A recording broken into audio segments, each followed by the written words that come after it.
Hello বন্ধুরা, আসসালামু আলাইকুম। আপনাদের মাঝে নতুন একটা ভিডিও নিয়ে আবার চলে আসলাম।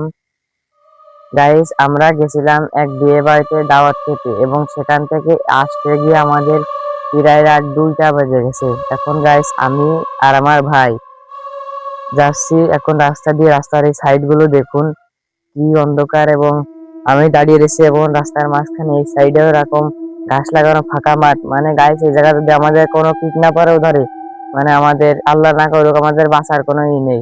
তাও গাইস আমরা একটা রিস্ক নিয়েছি। দেখেন গাইস, এই পাশে বড় খান গাছ দেখা যাচ্ছে, কি শেকড়ের মতন ঢাল। আবার এই সাইডে একটা পাট বাগান। আপনারা তো গাইস জানেন যে যখনই কোর্সটা বড় বড় হয়, ছোটকালে শুনছি যে রোহিঙ্গা এসে গলা কাটে। তার জন্য গাইস একটু ভয় ভয় করছে, চলেন আমরা একটু সামনে আগাই। না গাইস, এক জায়গায় বেশিক্ষণ দাঁড়ানো যাবে না। আর রাত প্রায় 2টা বেজে গেছে, মেলা রাত হয়ে গেছে, এখন এখানে থাকা যাবে না, আমরা একটু আগাই সামনের দিক। গাইস এই পিছে দেখুন, মানে বৃষ্টি হয়েছিল কিছুক্ষণ আগে, তার জন্য গাইস আমরা আরো ধরা খেয়ে গেছি, না আমরা আরো আগে বের হয়ে যাই। এই যে এই পিছে দেখুন পুরো বাগান, এই সাইডে একটা গাইস তাল গাছ দেখা যাচ্ছে। ও গাইস সরি, রাতের বেলা কোনো গাছে লাইট মারতে নেই। মানে এটা আমার বাপ দাদার কাছে শুনেছিলাম, যে আমাকে বলেছিল কোনো জায়গায় রাতের বেলা লাইট মারতে হয় না। এবং এই সাইডে দেখুন ফাঁকা মাঠ, ওই সাইডের গাইস একটা বন দেখা যাচ্ছে এবং একটি পাটের বাগান। জানি না এখন আমাদের সাথে কি হতে চলেছে। আমরা রাত 2টার দিক যাচ্ছি, চলেন গাইস যাওয়া যাক, এখন আমাদের সাথে কি হয়। আমরা এখন দোয়া পড়তে পড়তে যাব। ভুল করে ফেলেছি, এই বৃষ্টির কারণে গাইস আমাদের আরো দেরি হয়ে গেছে। প্রায় আমরা 10টার দিকে বাড়ি রওনা নিতাম। এবং দেখুন গাইস, রাস্তায় কোনো গাড়ি ঘোড়া নেই যে আমরা একটা গাড়িতে করে যাব। আপনারা হয়তো ভাবছেন যে আপনারা হেঁটে কেন যাচ্ছেন, গাড়িতে না যে। আসলে গাইস এই রাস্তার সাইডে দেখাও, এই সাইডেও ফাঁকা এবং এই সাইডেও ফাঁকা। গাইস কোনো গাড়ি নেই রাস্তায়, তার জন্য গাইস আমাদের দুই ভাই হেঁটে হেঁটে যেতে হচ্ছে।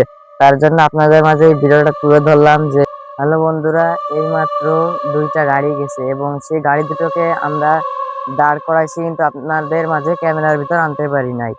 তারা অতি দ্রুত ভাবে চলে গেল এবং আমরা যে দাঁড় করাবো, দাঁড় করানোর কথাও বলছি, তারা আমাদের কথা শুনে না। তারা হচ্ছে রাত্রের বেলা আমরা ওই দিকে যেতে পারবো না, আমরা বাড়ি চলে যাচ্ছি, তাই করে চলে গেল। তখন গাইস আমার খুব ভয় করতেছে এবং আমি আপনাদেরকে মেলা কথাই বললাম, এবং আমার গলাতে কথা আসছে না গাইস। এবং আমার ক্যামেরাম্যান আমার ভাই, ও এখন আপনাদের মাঝে কিছু কথা তুলে ধরবেন এই অন্ধকার হাতের বিষয়।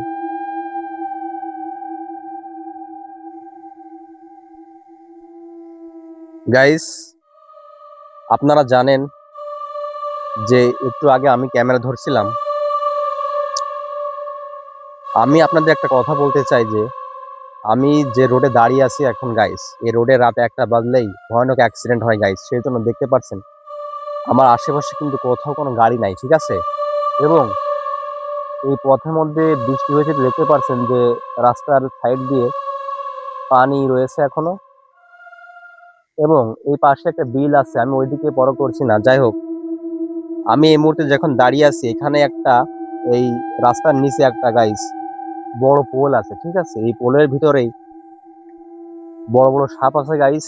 এখানে আমাদের থাকা ঠিক হবে না, তারপর আমি আপনাদের একটু বর্ণনা করতে চাই যে এই রোডে সচরাচর কেউ কখনো আসে না, কারণ এখান থেকে একটু দূরে ওই যে নিম বাগান দেখতে পাচ্ছেন, এখান থেকে দেখা যায় না। ওই নিম বাগানেই মূলত ভূতেদের বাসা, ঠিক আছে।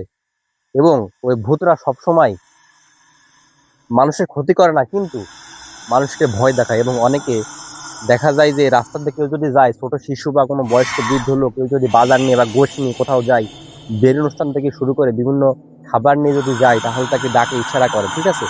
এবং কেউ যদি কোনো রকম রাস্তা থেকে ওইখানে যায়, তাকে গাইস তুলে নিয়ে যেতেও পারে এবং উড়ে নিয়ে যেতে পারে।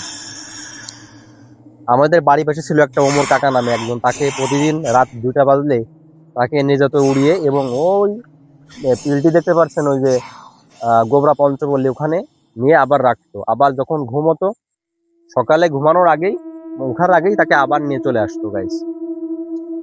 এখন ঝিঝি পোকা কিছু আওয়াজ শোনা যাচ্ছে, তারপরও মনের ভিতরটা ভয়ঙ্কর আতঙ্ক আতঙ্ক কাজ করছে গাইস।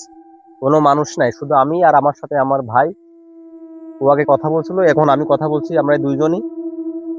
এই মুহূর্তে আশেপাশের দিকে লক্ষ্য করলে অনেক কিছু দেখা যাবে গাইস, কিন্তু যদি পথের মধ্যে, কারণ আমরা সেই তাল গাছটা কাছাকাছি আছি, আপনাদেরকে অবগত করার জন্য জানাই যে আজকে যেহেতু একটু মেঘলা ঠান্ডা আবহাওয়া, সেই কারণে আমরা ভিডিও করতে এসেছি।